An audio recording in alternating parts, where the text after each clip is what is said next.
Hey everybody, it's Ed. Real quick before we start, I wanted to give you all a heads up that in the next few days, I'm going to be sending out my book recommendations email for March and April of 2022. For those of you who don't know, every other month I send out a book recommendations email with 5, 6, 7 books that I've recently read and highly recommend. I've been doing this for about 7 years now. I started out by sending out just a few recommendations to, I think it was like 20 or 30 of my friends. And now the thing has just grown and grown and grown, and it's really crazy. And it has led to quite a monthly bill from MailChimp. But anyway, glad to do it. And it seems like it adds value for folks. So that's the whole point of all this. If you want to learn more about it, you can go to mountainprairie.com/reading, or there's a link in the episode notes where you can click right through and sign up. No spam, no sales pitches, just books that I've read and that I highly recommend. Thank you very much.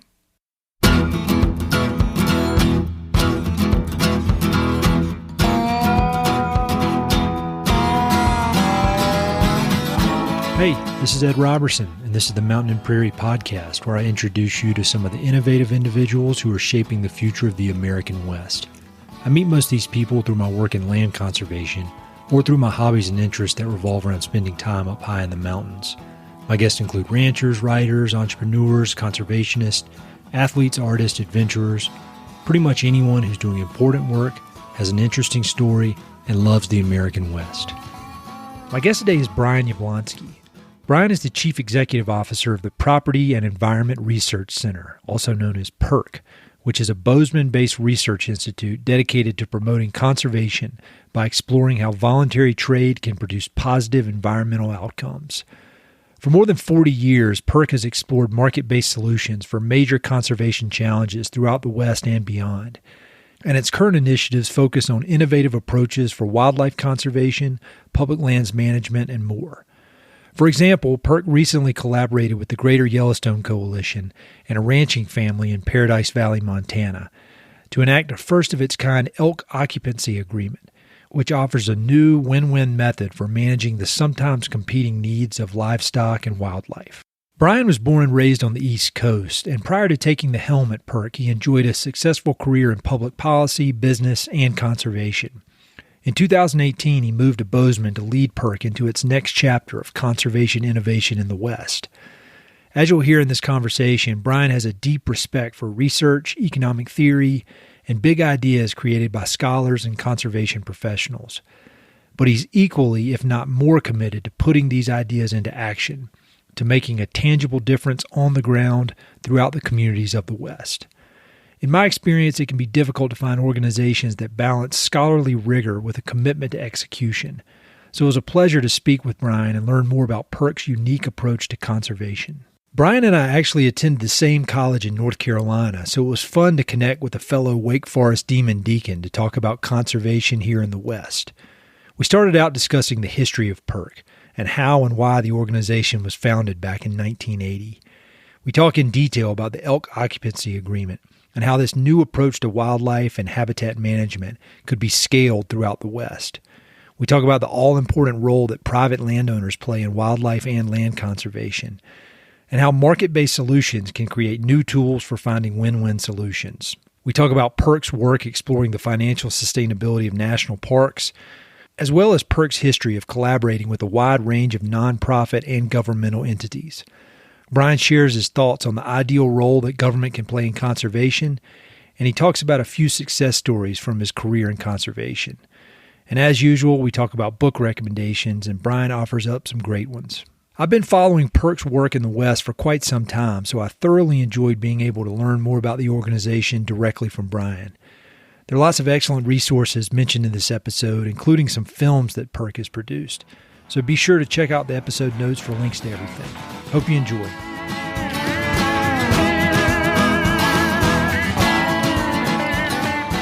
Maybe to set the stage, could you just kind of talk a bit about PERC and the history of the organization, how it came to be, and what you guys do?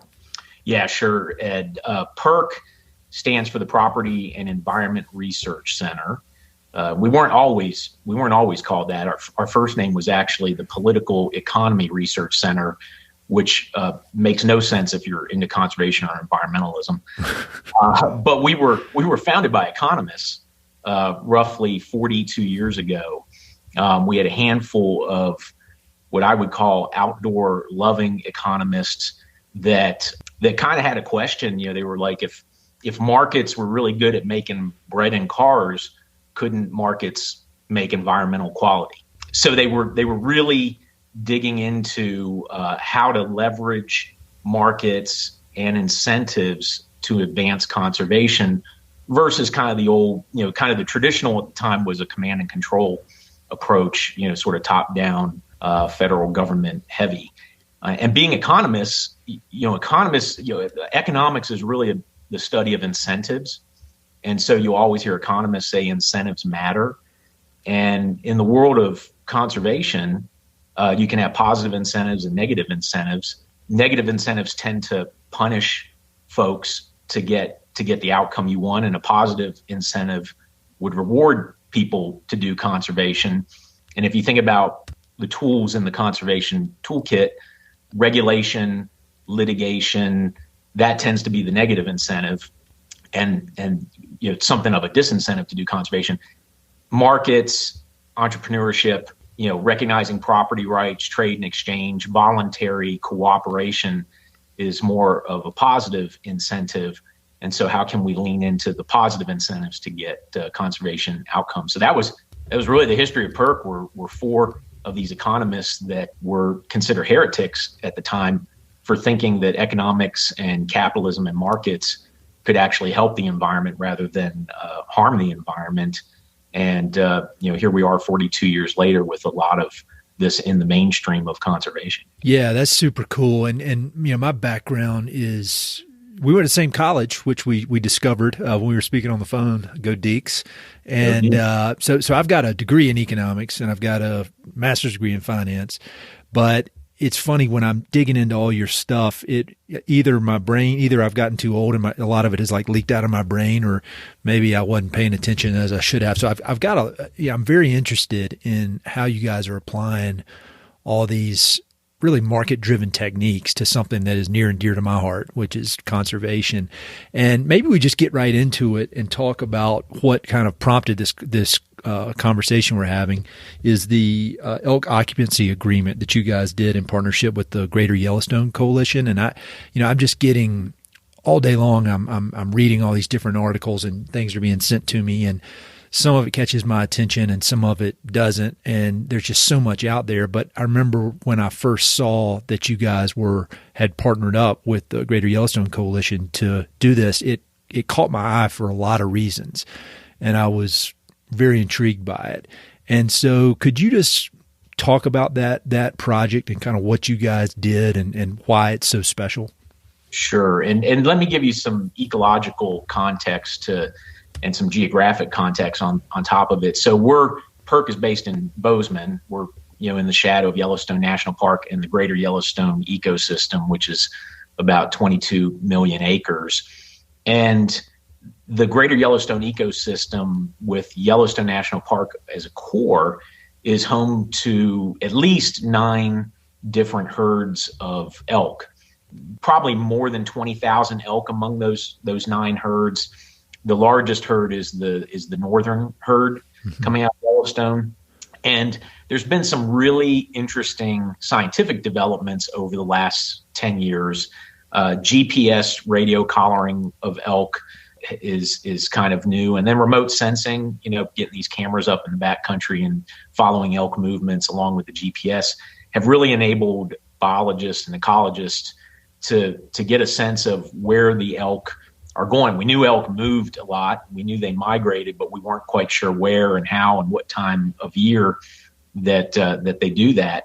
One of the big kind of enlightening scientific moments, and we've been working with an elk ecologist named Arthur Middleton, who a lot of your listeners probably have heard of or know of, but he's kind of one of the premier elk ecologists in the country. He's from Cal Berkeley and spends his summers out in the Cody area. He's the guy who's jumping out of the helicopter and the elk and putting the collar on him and, being out in the backcountry, and just a really cool guy, really neat, wonderful guy. But his research found in all of this that elk were spending about 80% or up to 80% of their time in winter range on private ranches and farms outside the park and outside the Forest Service land. And so if you were to see a map of all this tracking, it would look like a circulatory system in the Greater Yellowstone ecosystem with all these spaghetti strands of movements of elk. And the elk, essentially will spend their summer in the high country, which is public land. Grass is more available there, more nutritious. And then when the snows start coming in, they start moving down into the low country, the river bottoms, the bench lands that are mostly privately owned. And then they spend the winters down there, and then they reverse themselves in the spring and do something called surfing the green wave, which is following the green shoots further and further up. So that's what we're based with. And so much of the conversation about elk conservation is focused on sort of the public realm, the national parks, the forests, the state lands, the BLM lands, tribal lands I put in there too. Yep. And then there's a lot of conversation about like highway crossings and expediting movements, which is important. I know Wyoming's doing some great work on highway crossings, but really left out in the conversation, I think Arthur Middleton recognized that was, well, what are we doing about trying to conserve the habitat that's on private land? These ranchers and farmers are providing this amazing public service on private land for public wildlife. And maybe the assumption is that this is great. These farms and ranches all have elk on them. They got to be thrilled with it.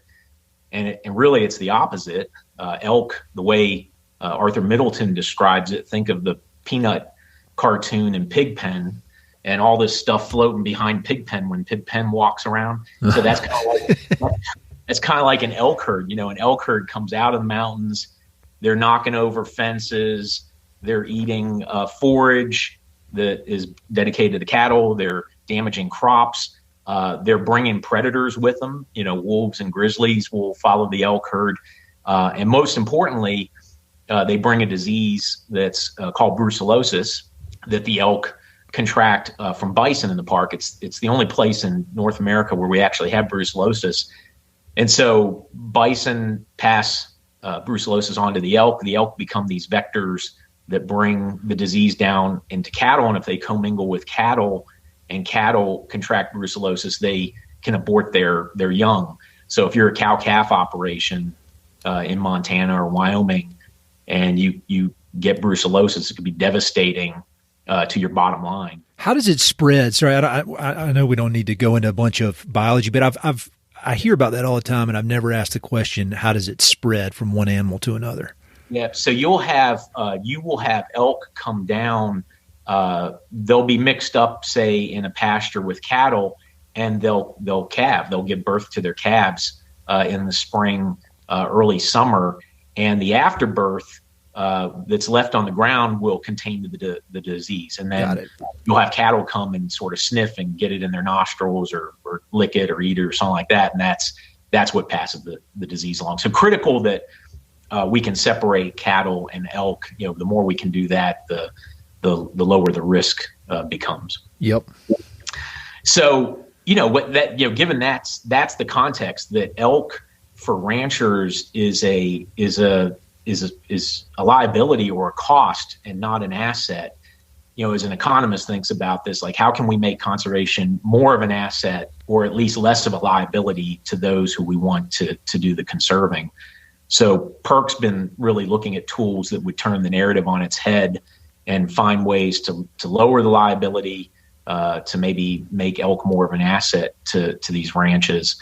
And there are a lot of groups working on this. Arthur helped us in conjunction with the Western Landowner Alliance to start really thinking about private lands. We had a working group that was pulled together during COVID of some of the top researchers on the biology, economics, socioscience, NGO, public management side get together and think about this. And one of the tools that we heard about in the conversation was this notion that became an elk occupancy agreement. And in essence, the way to think about how you deal with private land conservation is different than how you deal with public land conservation. Public land conservation, you hear people say, well, let's go get the farm bill, or let's go get a public, some kind of, public rendering or policy. Ranches and farms are so diverse, and every river basin is different in the area here. Every state is different, in how they interact with landowners, and every rancher is different. You could have a basin that ranchers are all over the map in terms of their needs and how they want to manage. So we had heard about a program down in Jackson, or project down in Jackson, where a historic rancher, was in the path of the migratory route of elk getting to the National Elk Refuge. Yep. Which is this amazing piece of land right outside Jackson. Any of your folks who have been there surely have seen the Elk Refuge, and especially at wintertime, they take sleighs back in there, and the elk are all congregated, and they actually are fed, which is a little controversial and something we get into another one. But the elk, going back and forth, just happened to be passing through this ranch during when the cows are there, and the rancher had a problem with it, and so a couple groups went to the rancher and said, well, what can we do? Let's listen to you. Maybe you have a solution. And the rancher said, back in the old days, my grandfather used to relocate our cattle herd when the elk were moving through to another piece of land we owned over in Thermopolis. And the groups that were involved went, wow, well, maybe we could help you with that. You still have that land. They figure out there was still that option. And so they structured an agreement where they would actually, during 4 months of the year, relocate the cattle and essentially just give the ranch up to the elk, let the elk pass through, and then they would pay to bring the cattle back. So that truly was kind of the first elk occupancy agreement. That was a few years ago. And GYC was one of the partners in that agreement. So we were talking GYC, and we were doing a lot of work with ranchers in the Paradise Valley in Montana.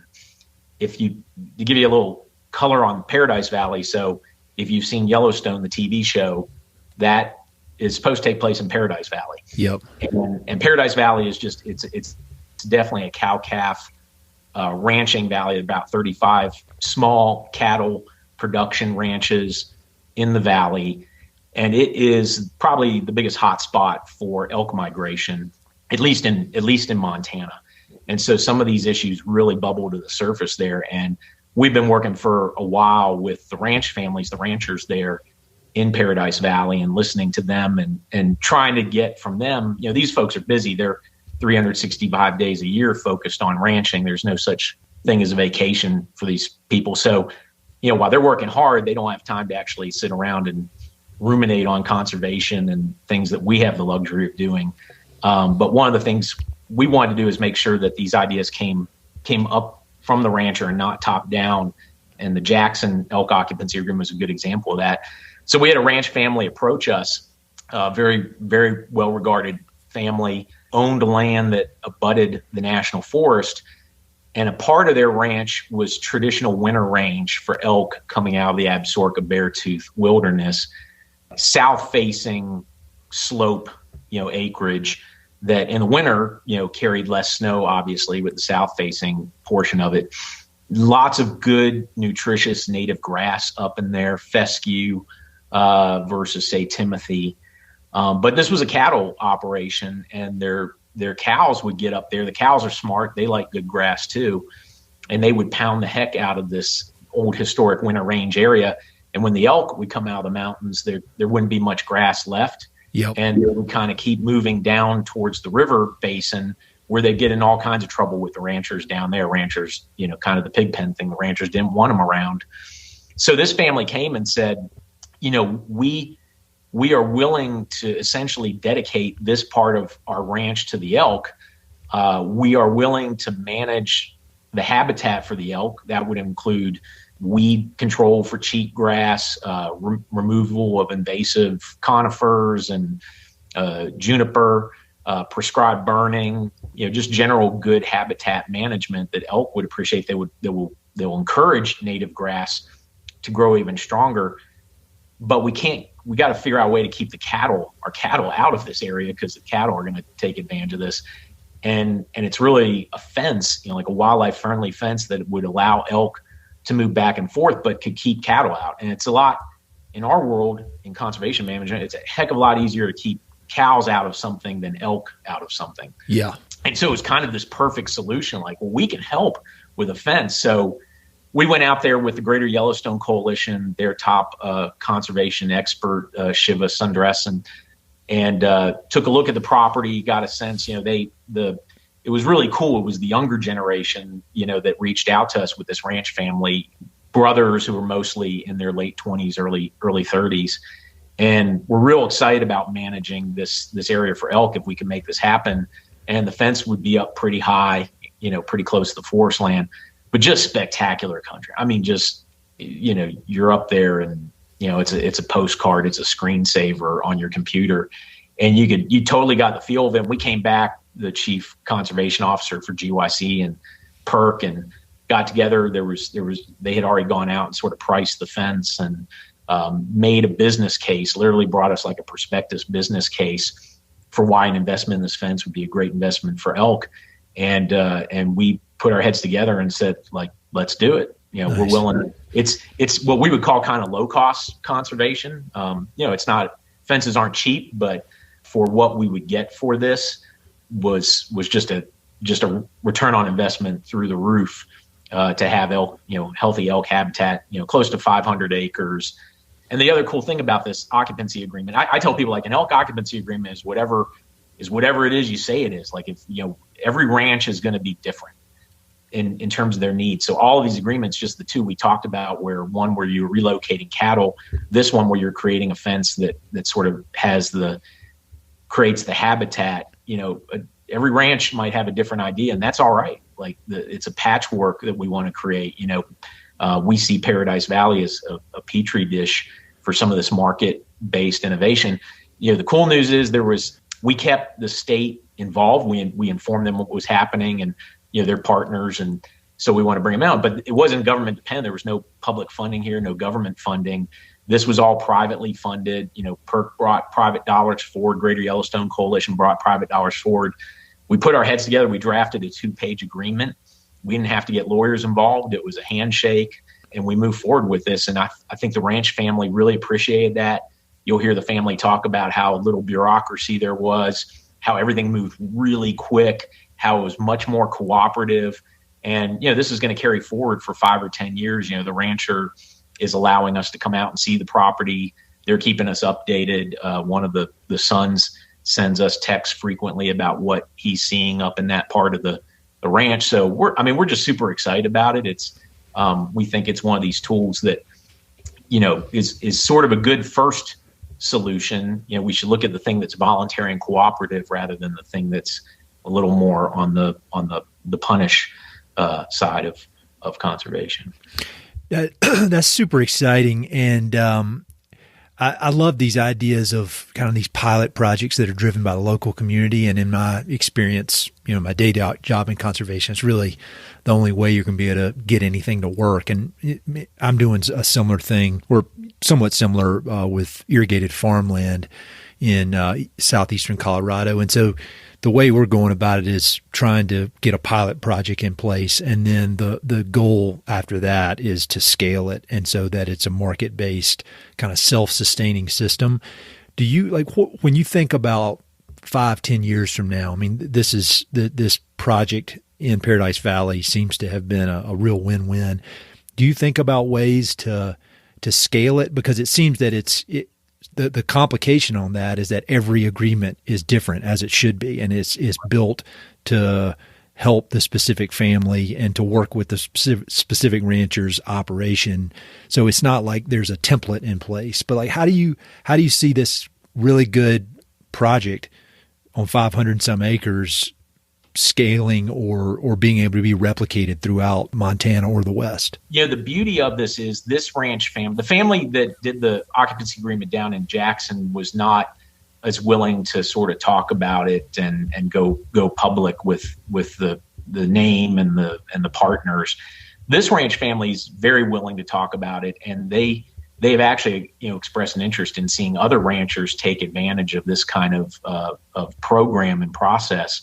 So, part of this is building momentum to get other ranchers to think creatively and then have them approach you, using this agreement as a catalyst for that kind of innovation and thinking. And the dream would be like 5 or 10 years from now, we'd have, dozens of these, agreements sprinkled throughout the valley, and then some market-based tools that from a scale standpoint could cover all the ranchers. So let me give you an example. One of the, if brucellosis is a big concern and it can cost and it can cripple a ranch operation, we had some of our researchers come forward and say, well, is there some type of private brucellosis bond that we could create where you could enable some investment to cover the liability for the disease? And so we went to work on that. We were researching and, create a mechanism that would be available to all ranchers. So we were looking at this bond / like kind of an insurance type policy. And we found out as soon as we got into that, you invite, the insurance regulatory agency for the state to get involved with all kinds of requirements like capitalization and whatnot. So we were like, gosh, we don't want to make this complicated. Ranchers are already providing a service, so having them pay premiums might dissuade ranchers from taking advantage of this since they're operating really on a tight margin. So we backed up into a compensation fund idea, brucellosis compensation fund, where we would have a private and not-for-profit investment into a pool. And we did all the research of what the risk would be for the valley, how frequent the cases are, what is the cost of getting brucellosis. The cost is quarantine. You have to quarantine your cattle for 2 to 8 months, which is the price of feed and hay to feed that cattle for 2.5 months. And we know with the drought, those prices are up pretty high. But based on all that, we had a researcher create this model and figure out that $100,000 fund could cover the risk for the valley for a period of 3 years. And being able to kind of give that to the ranchers, we've been already out raising money for that. I don't even have the prospectus finalized on this, and I've already had 3 donors come in at $60,000 to fund this. Nice. So, just really cool. And some others who are looking are well-known sort of groups that conservation groups. I can't name them yet, but I think they're gonna get involved in this. And essentially, the idea is this fund is going to cover 50 to 70% of the cost of brucellosis to a rancher should they contract it. Almost no paperwork. There's just sort of a registration. They don't have to pay, but the point is they'll still maybe have to cover 30% of the cost. So there's no, you've studied economics. There's the issue of moral hazard. Do you invite behavior that invites the risk or doesn't prepare you for the risk? Well, if you're a rancher and you're still having to pay 30% of the cost of quarantine or 50%, you've got a strong incentive not to let that happen. But you have enough float, in this fund to get you through the hard time. So that's a scale. Like that's an example of we'll cover every rancher in the valley who wants to be covered with that fund, and that's something that could be lifted up and replicated. And as a matter of fact, some of the ranchers in other parts, like in Wyoming, are watching that carefully to see how this goes. We're going to have this stood up by the end of the year. Picture this this mosaic of things that you have, these elk occupancy agreements that are these diamonds scattered around the valley, and then you've got this blanket of this brucellosis fund that covers all the ranchers there too as well. One of the things that I really admire about this specific project, and generally, from what I know about PERC is what y'all do is you seem to combine. Well, let me back up. Sometimes when I think about economics, after having spent 4 years of my life studying it, the downside is that I think it could be seen as coming up with a lot of ideas that seem great in theory, but when you try to put them into the real world, maybe they'll work, maybe they won't. And it kind of academic exercises. And as I've gotten older and gone in my career, I've really value execution over overthinking things and just go get it done. And what I admire about what you're doing with this project is it's kind of the best of both worlds. You're using the intellectual horsepower of all these very, very smart economists, but then you are executing and you're implementing and you're getting on the ground and making it happen. And so is that important very important to you as a leader? I mean, is that something that you're very intentional about with everything you and PERC are doing, or is that just how it's been going all along and just kind of the way things happen? No, you nailed it. I mean, it's very intentional. It's something we hadn't done. I mean, what you laid out was beautiful, because that was maybe a criticism of PERC, that we were in the ivory tower and coming up with these great ideas. And, my background is not economics. I come from policy and conservation.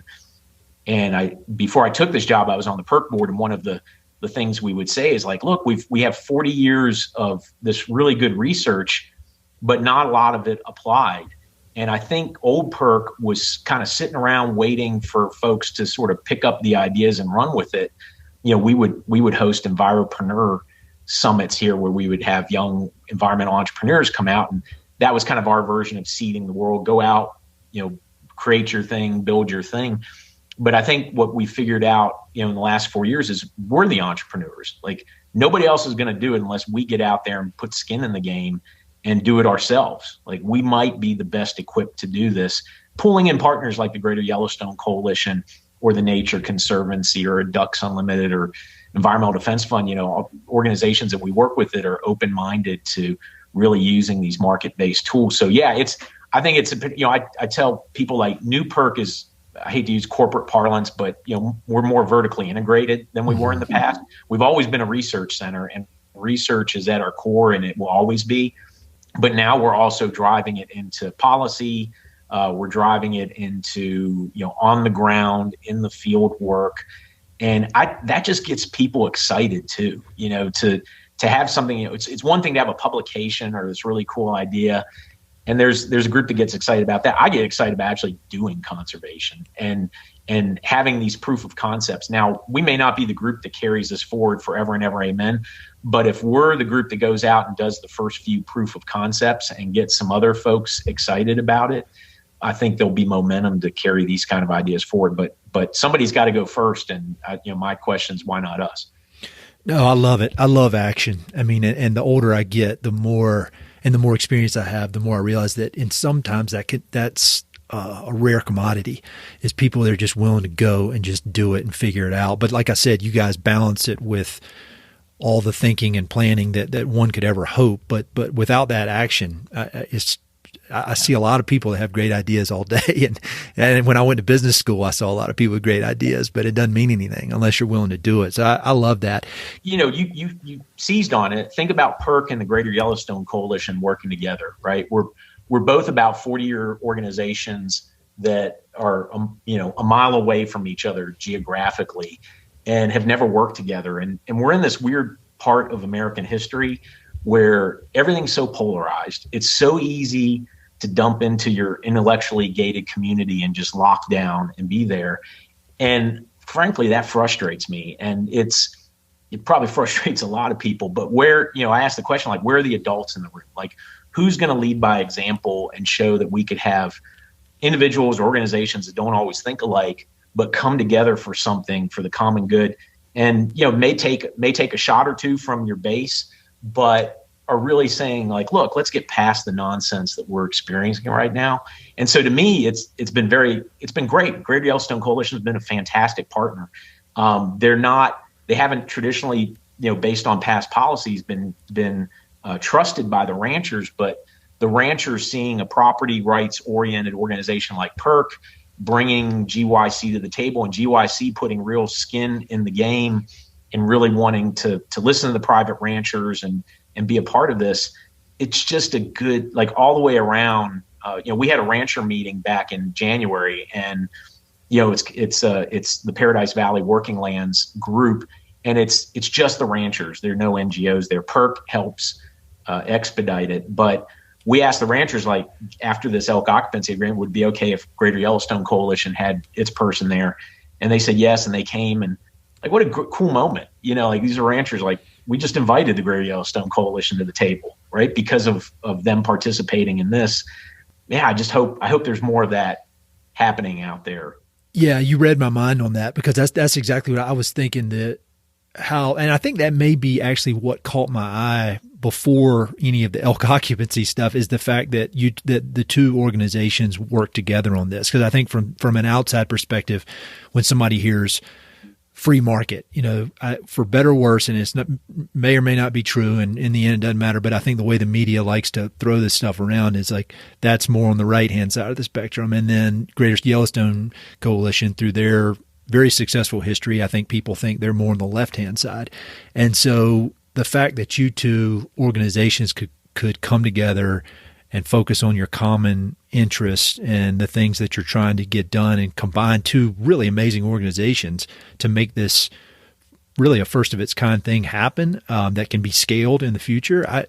I love it. And I think, are there any other examples of PERC partnering up with other organizations over the years that have been successful and maybe would be a surprise to people listening? Yeah, I think probably the biggest one historically for PERC has been our partnership with Environmental Defense Fund. Oh, wow. I didn't even, I think I read some about that, but I don't know the details. Yeah. And it's great. We actually, one of our board members is a natural resources economics professor from University of California, Santa Barbara. His name's Chris Costello, and he's on the national board of Environmental Defense Fund as well.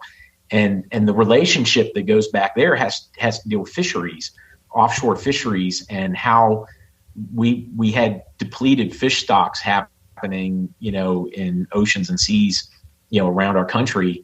And this idea of, on the commercial side, if we could treat fisheries, fisheries is like the great tragedy of the commons, issue. It's nobody owns the fish, so you pound it until, if you're not taking the fish, somebody else is. And there was this idea of something called catch share or individual fishing quota, that if we kind of knew what commercial fishers were taking historically, and if we could just give that to them as something of a property right, they would steward it. So if you were sort of given a percent of the fishery, like 1% of the fishery, and let's say that translates into 1 million pounds or 100,000 pounds, if you stewarded the fishery, took care of it, and the fish stocks grew, your 1% is no longer, 1 million pounds or 100,000, might be 150,000 pounds or 1.5 million. And so, ownership of the resource, or something that was akin to ownership, was inspiring stewardship. We like to say at PERC, like, how many times do you wash your rental car? Yeah. Never, right? Like, you wash the car you own. So same idea. So Environmental Defense Fund, what that took, PERC was kind of part of the thinking behind it and the research, but in order to implement these individual fishing quota programs, you needed policy changes at the federal and state level. And so I was sitting on on the state Fish and Wildlife Commission in Florida at the time all this was happening, and to have Environmental Defense Fund and PERC sort of show up together, kind of the GYC PERC moment, it made me pause as a commissioner who managed fisheries and said, these guys must be on to something here, because you've got this property rights organization and this sort of traditional left, to the left of center, large conservation organization, and they've joined teams and are here working together, we put those systems in place, and they have been incredibly successful in rebounding fish stocks. So that's something out of the old PERC playbook there that doesn't get talked about as often these days, but it was maybe the model for what we're doing now. One of the things that I'm very intrigued with your background, and we talked about this a little bit on the phone, is that you're obviously, a pro market guy, but you've got a lot of experience also on the government side of things. And this is kind of a big question. You could write a book about it, but like, in your mind, what is the ideal role of government? Because maybe I'm wrong. Maybe tell me if you disagree, but it seems like straight free market, no regulation, nothing, no minimum wage, no environmental regulations, like clean slate, nothing. That's probably not good. And it's definitely not good. Government's in charge of everything, no markets, everything is just extremely highly regulated or just straight up run by the government. So in your mind, and maybe not even as speaking for PERC, but just in your experience, what is the ideal role of government when it comes to these conservation issues? Yeah. No, government plays a big role. What I do doesn't look against that at all. I think government I would look at government as like kind of a backstop on conservation. It shouldn't be the thing we start with. Like if we can do conservation voluntarily through exchange, through cooperation, through some of these ways that make it work economically for those we want to conserve, like that's going to be the more durable, sustainable way to protect land, wildlife, and water. But it doesn't always work, right? And so sometimes you need government to come in and say, like, we tried it, it doesn't work, government's here. The other thing government can do is it can get the institutions right. Like so much of what we study is institutional, like how do governments enable markets or disenable markets, right? Like take something like the Endangered Species Act, incredibly well-meaning, very popular act. It was designed to keep species from going extinct. So it came in very regulation heavy as kind of the trauma center for species that were on the verge of winking out on us. But the other part of the Endangered Species Act is just not to stop extinction, it's to recover species. And if you're trying to recover species, it's a different mindset. Heavy government coming in to stop the bleeding may not be what gets the recovery done at the end of the day. So, for example, 98% of the species that have been listed, or I should say 99% of the species that have been listed, have not gone extinct. Like, that's great, and government gets credit for that. But only 2% of the species on the list have actually been recovered. Okay, it's not working, government. What are we doing? Yeah. And part of that is we got the incentives wrong. Like, we're still punishing people as opposed to rewarding people for recovery. So, if species were starting to recover and we loosened regulation and we took away some of the stick and provided more carrot, you would get more species moving towards recovery. And so PERC's looked at, like, how do you change the institution of government to get the incentives right? Government's not immune to economics. They're not immune to incentives matter. At its core, it's career servants who are in government who you want to, it's public land managers, it's superintendents of national parks. You want to align the incentives and the institutions so that they can get the best conservation outcomes and the incentive can be aligned with conservation rather than antithetical to conservation. While I'm thinking about it, I want to direct people to PERC's YouTube channel because you guys have some really, really well done videos on there. There's one that comes to mind about elk. It was called Elk in Paradise, and I thought that was great. And it laid out some of the things that we were discussing earlier and had a really great map, kind of an illustration of all the different migration routes in the Greater Yellowstone ecosystem. So I'll embed that on the website so people can see it.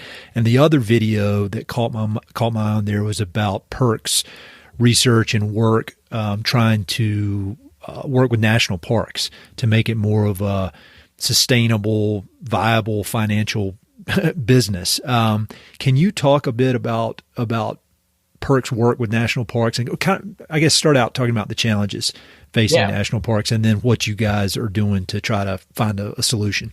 Yeah. So I think about kind of our approach to conservation, this sort of creative conservation we do that relies on markets and incentives is a spectrum. At its purest, it's like the Elk Occupancy Agreement where government's not involved. It's just players and those who want conservation, those who can provide it, coming up with a contract to make this, to get this done.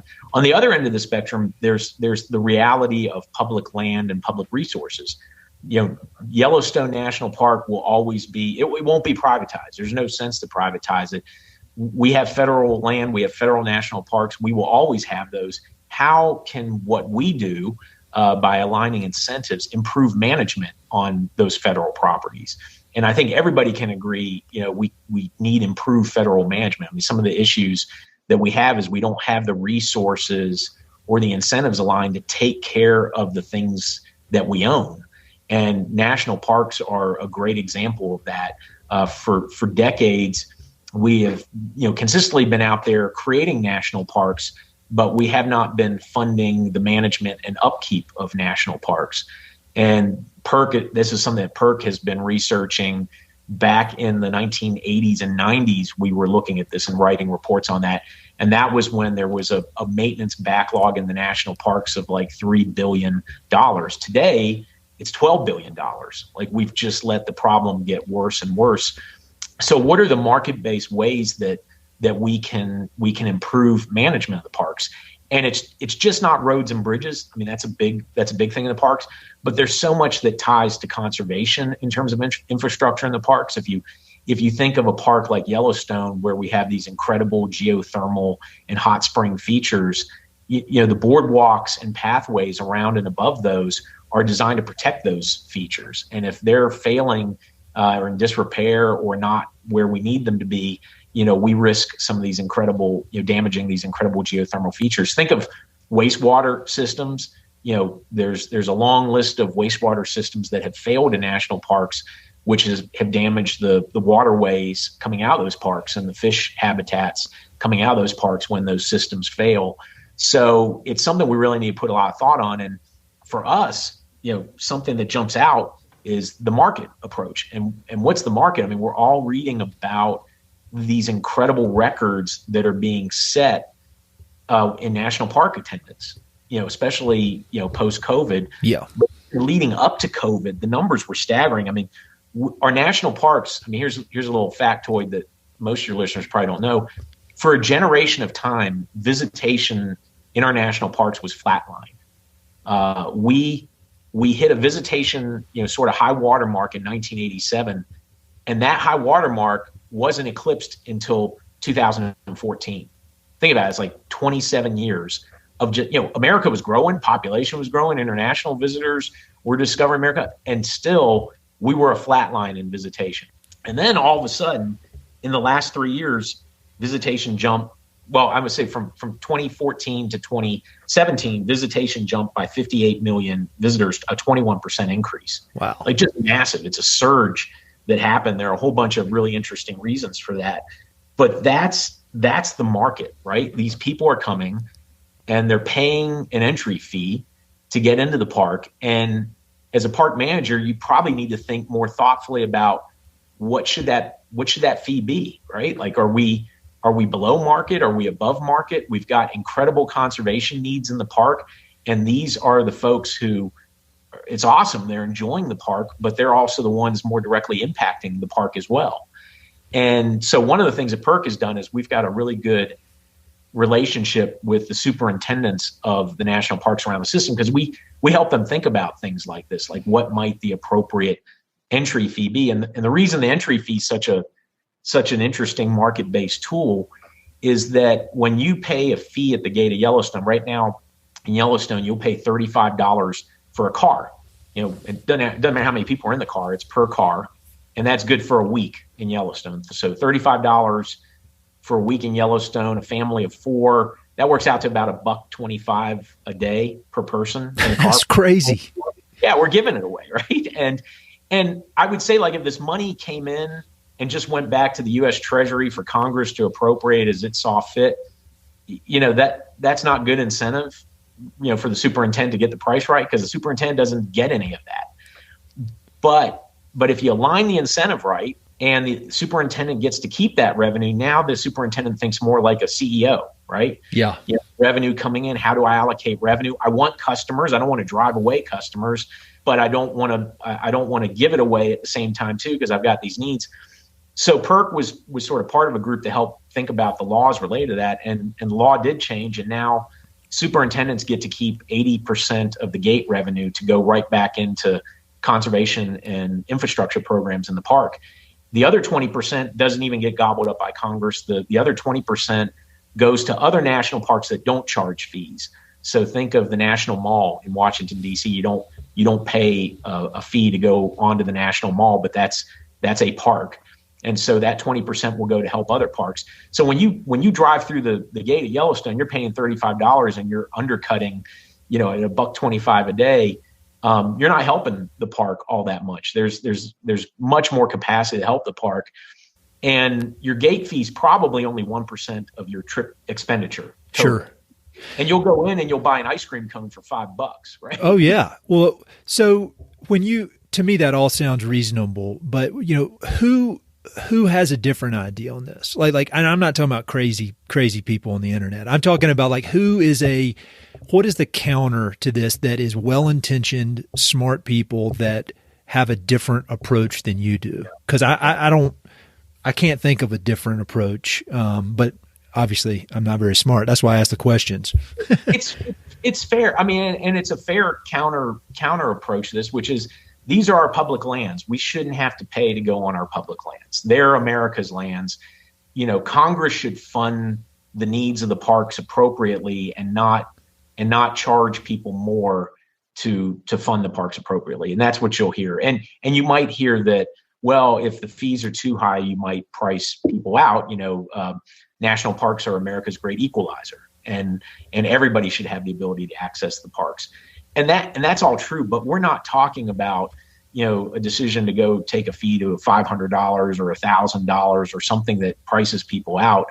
You know, to go from $1.25 a day to say $1.60 a day or $2 a day is certainly not a hardship on a family that's getting this amazing deal coming into Yellowstone National Park.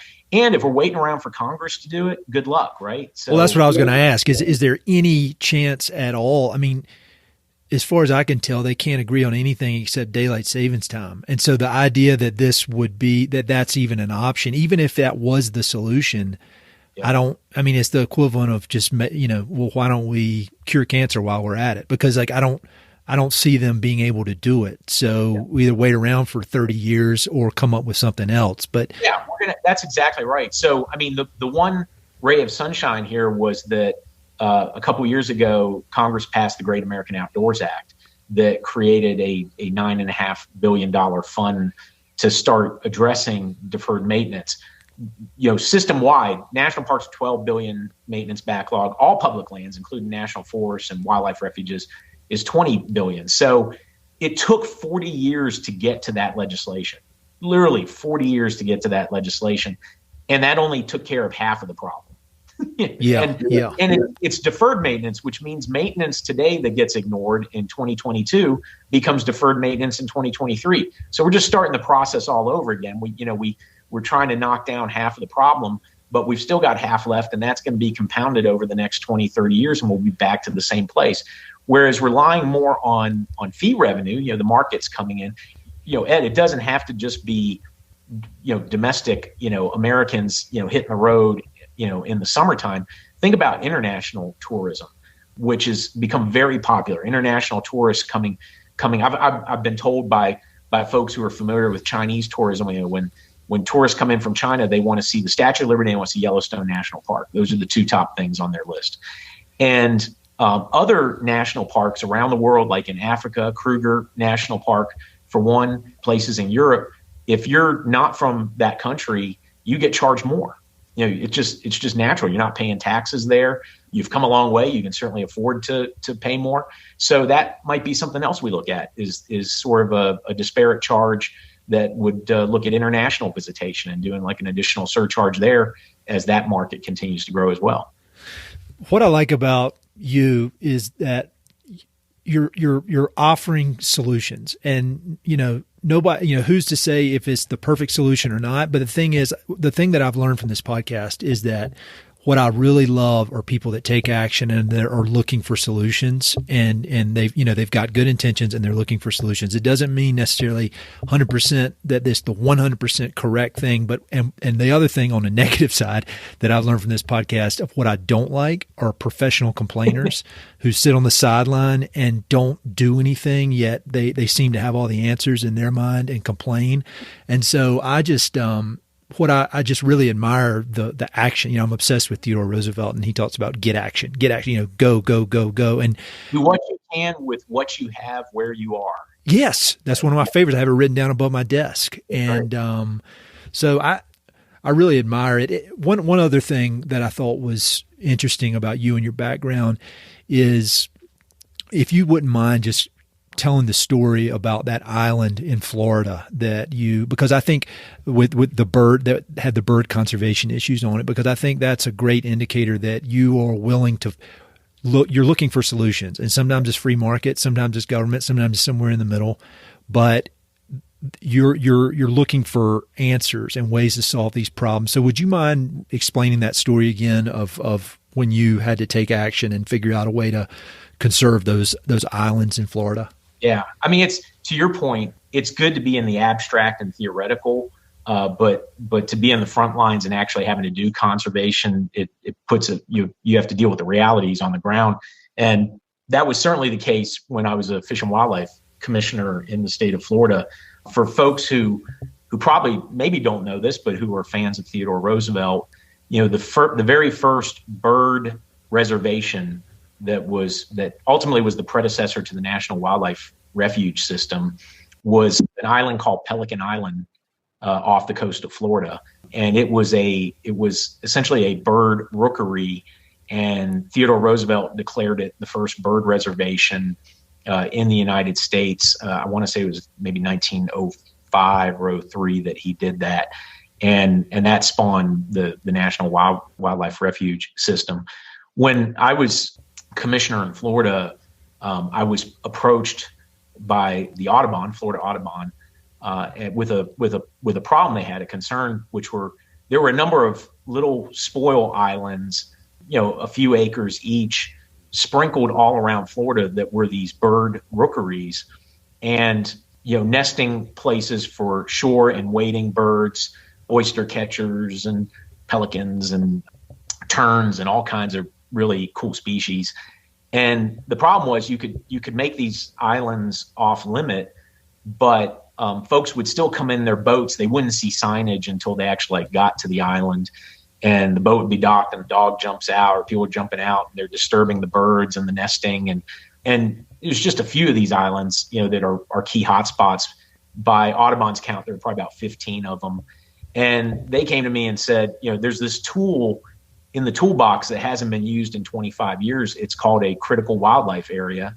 And it gives you the ability as a commission to sort of put a boundary around these islands, of 50 feet, 100 feet, 200 feet, whatever is appropriate around these islands, to keep people from getting too close, to leave these rookeries undisturbed for now and for future generations, so that we can continue having the incredible shorebird populations that we all enjoy in Florida. And so that was about as big a government as you can have, to pull out a tool, sort of a pure preservation tool out of the toolbox, and say, what, kind of the idea of government as a backstop. This might be a place where it's appropriate to do something like that. And so I worked with Audubon. The approach was initial just to dedicate one or two of these and kind of keep going. And I said, well, look, if we're going to take the beating for doing one or two of these and the need's 15 of them, let's just do all 15. And more importantly, let's get together, who's going to be opposed to this? Kind of the first constituent jumps out are anglers who might want to fish in the waters around these that are now going to become off limits to anglers. It turned out at the end of the day, Florida is 2,000 miles of coastline, and it was only about 180 acres of water among the 15 spoil islands, rookeries, that were going to be off limits. Still, there was kind of pushback from some of the angling organizations. So I got, one of the things, I was doing was bringing in the Coastal Conservation Association, the American Sport Fishing Association, the Bonefish and Tarpon Trust, who were great partners in this, and educating, just saying look, yes, this is going to take away some fishing water. First of all, you got to have your sense of smell had to have disappeared for you to want to fish these areas. Because if you've ever been near a bird rookery and you're fishing, of all the places to fish in Florida, it stinks really bad. Really bad. So you had to really want to fish these areas. But to try to convince these organizations that look, it may not be completely in your self-interest, and bird conservation may not be, part of your mission, but this is really important. And this is something that, if you come, we're not asking you to come out and sing its praises, but just temper your opposition to this and think about the bigger conservation picture, and think about Theodore Roosevelt. We're all here because of Theodore Roosevelt. This was his idea over 100 years ago, and this is our generation's moment to kind of replicate that. And so the fishing organizations were really good. They, Bonefish and Tarpon Trust said good things about it. Other organizations just kind of stood down. And Audubon and the commission, we moved this forward, made a compelling case, and we added 15 critical wildlife areas to the state of Florida. I love hearing all this, because it just reminds me over and over about the importance of, number one is creativity, number two, collaboration, and the most important is action. And I feel like sounds like you've made a career of those three things. I just think everything you have done and are doing now, it's just an invitation for people to dig not a little, but a lot deeper than what they read in the news.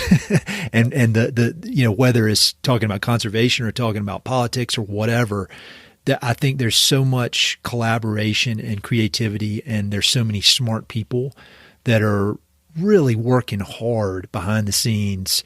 While everybody, while some people are looking at the news and being professional complainers, there are a lot of people that are working really, really hard to find solutions to this stuff. And I just love, I need to just like devote a whole, maybe like 3-4 months on the podcast to only talking to people that are doing this stuff, because it makes me feel better about the world. Few questions to wrap it up. I always love getting book recommendations from smart people. Can you give me any books that either you've recently read and liked, or books that have played a big role in your development as a conservationist and just as a human being? I'm always looking for good book recs. Yeah, gosh. Well, I guarantee you've read this book, but one of my favorite books in kind of this whole world is Undaunted Courage by Stephen Ambrose, about the Lewis and Clark expedition. And I particularly love it living out here now in Montana, because so much of the expedition came through the state of Montana. And it's great. Like, you can go to these places in Montana that the expedition came through, camp in their same spots, and it looks like it did back then. Like that's really cool that we have a system out here that works enough to kind of preserve something that happened, over 200 years ago. And Stephen Ambrose is such a great writer. Like, if you forget, he was kind of the first, most books were written by these professional historians who really got in the weeds and were data laden and heavy. And Ambrose wrote like a narrative. It was very readable. It was stuff that Ken Burns could pick up and turn into a documentary as easy as can be, and just found it like super interesting. And to your point about action and getting stuff done and moving forward and not knowing what's around the bend on the river or over the pass on the mountain, but that didn't stop them. They moved forward. It was action. There was danger. They weren't going to win all the time. And so what an inspiration for some of the stuff we do. The other book, if you haven't read it, I'm kind of an old timey guy. I like some of these older histories. There was a book called American Big Game, the book of the Boone and Crockett Club. It was written by Roosevelt and George Bird Grinnell in 1901. And this was the book that when you were a member of the Boone and Crockett Club, you were given this book. You were one of the original 100 members. This was the book you were given, and it goes into good detail about some of the big game species like bison and grizzly bears and elk and things like that. They're all indicative to the West, but I'm particularly fond of it. I'm a Boone and Crockett Club professional member now, and it's a beautiful book. I'm friends with Ted Turner's family and his son Bo, and before I moved out to Montana years and years ago, we were staying at his son's house out here at their ranch, and he had a copy of the book on the coffee table, and I made a comment to my wife, like, what a pretty book. And I was flipping through, I was really interesting stuff. So she went on eBay, and I think it was for my birthday or Christmas, found one of the old copies of American Big Game Hunting, the book of the Boone and Crockett Club. And, I opened it up on Christmas Day, and she had inscribed a nice note on one side of the inside cover. On the other side of the inside cover, there was initials written in pencil, R.M. Ferguson, with a address in New York City. And I thought, well, it's a pretty old book. Maybe this means something. I went to work and did some research on it. Turned out the book belonged to a gentleman named Robert Monroe Ferguson, who was a Rough Rider with. Oh, wow. And one of the original first 100 members of the Boone and Crockett Club. So incredibly honored to have his book. Incredibly embarrassed that there's now an inscription on the other side of the page from that forever immortalizes me in history. That's so cool. That gives you that whenever something like that happens, I think it like gives me power. I get some of the people. One time, speaking of Ted Turner, I saw him speak, and he he was leaving it was funny because he was being honored, and in very Ted Turner fashion, I think he got kind of bored towards the end and just got up and wandered out. But as he walked by, he locked in eye contact with me, and he was looking at me. And when he walked out, he grabbed my shoulder and squeezed it real hard and like patted me on the back. And there was probably like 300 people there, but and I was thinking, all right, I've got some of Ted Turner's power now. Dude, that's mojo. Well, he's a great, you should do a show on Ted Turner is what you should do. I mean, when we talk about the annals of conservation history and the icons that we stand on the shoulders of, I think Ted Turner probably doesn't get enough credit. He to a large extent was the godfather of this whole idea of private land conservation, like really put thoughtfulness into it, took his wealth, dedicated it to that. And I think that ought to be a chapter written in American conservation history that I worry is getting lost. We have a student program here that we bring students, and I'll do a little talk about the history of conservation in America, and I get to the Ted Turner slide. People don't know who he is. They've never heard of CNN. It just feels like it's getting lost, and hopefully he gets his due recognition here. Well, you talk about a guy who wants to take action. I think he's got that Theodore Roosevelt energy that could, as much as I admire the guy, sometimes I think about both him and TR, and I'm like, I wonder if I could keep up with them if I spent a weekend with them, because I don't think I could. And I've got a lot of energy, and Ted's a capitalist too. It's conservation, has to generate in his mind some return that enables him to keep doing conservation. So, he'll have elk hunts on his property that, could be pretty pricey, but that gets plowed right back into elk habitat, which is good for conservation at the end of the day. It's kind of if it pays, it stays type of approach. So just because you're wealthy doesn't mean the economics, isn't an incentive for you. Yeah. That guy, Todd Wilkerson. Yeah. He wrote a great book about and he's the editor and the founder, I guess, of Mountain Journal, but he wrote a really great book about Ted Turner's environmental legacy, everything from his private land conservation to his, giving $1 billion to the UN to even Captain Planet. Like there was, and so I think especially nowadays, these super wealthy people get a bad rap, but Ted, people need to dig deep into Ted Turner because he has really set the standard for a lot of private land conservation. And no matter what you think about billionaires, like that is a fact he has.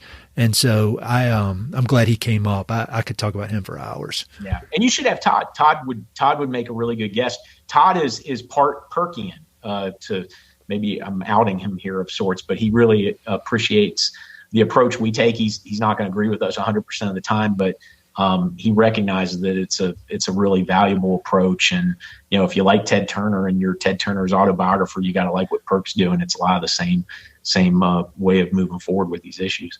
Well, to wrap it up, seeing everything you've seen in the conservation world, both from our old haunts in the southeastern United States to out in the West, and seeing it from a lot of different perspectives, from the government, from free market, the people who listen to this podcast, they just love the West in one way or another. And that could be expressed through conservation or through outdoor recreation or through art or through literature.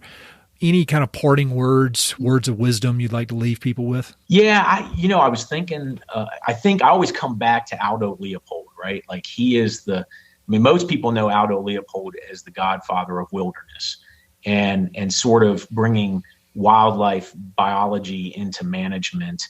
And so very much associated with public lands, but Aldo was also in his writings very supportive of private land stewardship. And he wrote back in 1934 that conservation will ultimately boil down to rewarding the private landowner who conserves the public interest.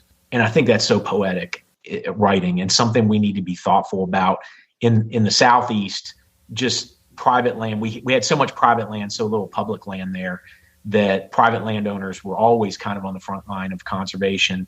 Out here where we have so much public land in the West, sometimes there's tension with private landowners related to wildlife on their lands or access or any host of issues.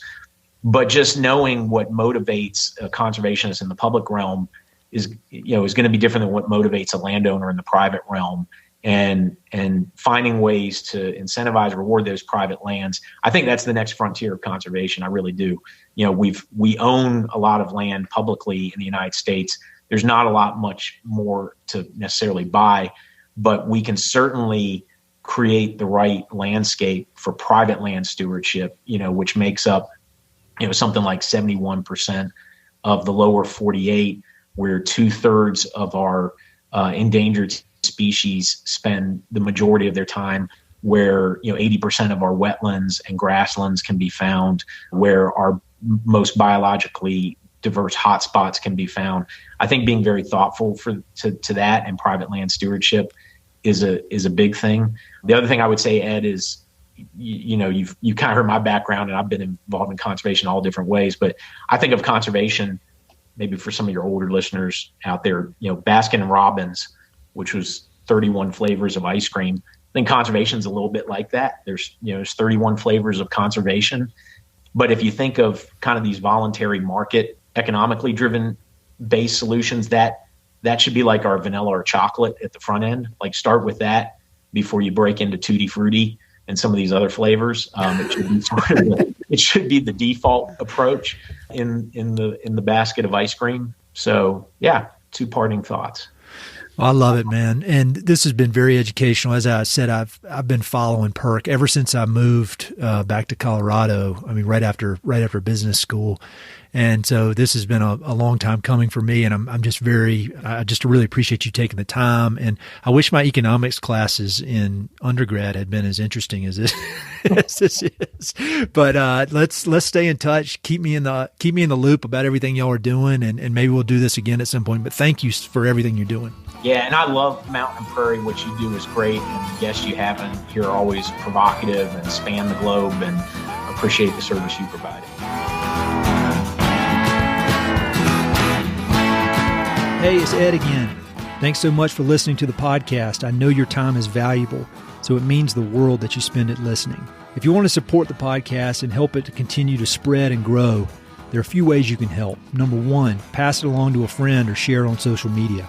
Word-of-mouth recommendations are the most powerful way for ideas to spread, so I'd love it if you could share the podcast with a few pals who might enjoy it. Number 2, you can go to Apple Podcasts and give it a 5-star review. Good reviews encourage the Apple overlords to suggest the podcast to others, so there's a link in the notes if you'd be so kind as to give it 5 stars. Number 3, you can support the podcast financially via Patreon, and there are exclusive benefits for those who do, including a monthly behind-the-scenes newsletter, Mountain and Prairie stickers, live and recorded video chats with podcast guests, and much more. Number 4, I've also got 2 emails that I send out. The first is my weekly email called Good News from the American West, which I send out every Wednesday. It's only positive news, something we can all use a little more of these days. And my other email is my bi-monthly book recommendations email. 1 email every other month with 5, 6, 7, or 8 books that I've recently read and highly recommend. The thousands of people on both of these lists will vouch for me. No spam or other funny business. And number 5, finally, check out my online store for Mountain and Prairie stickers, shirts, and coffee mugs. I've got some really cool designs from Western artists with more on the way. So head to mountainandprairie.com/shop to check it all out. I'd love to connect with you. I'm on Instagram and LinkedIn, so look me up on either of those platforms by my name or through the links on my website. All right, that's it. Thanks so much for your support.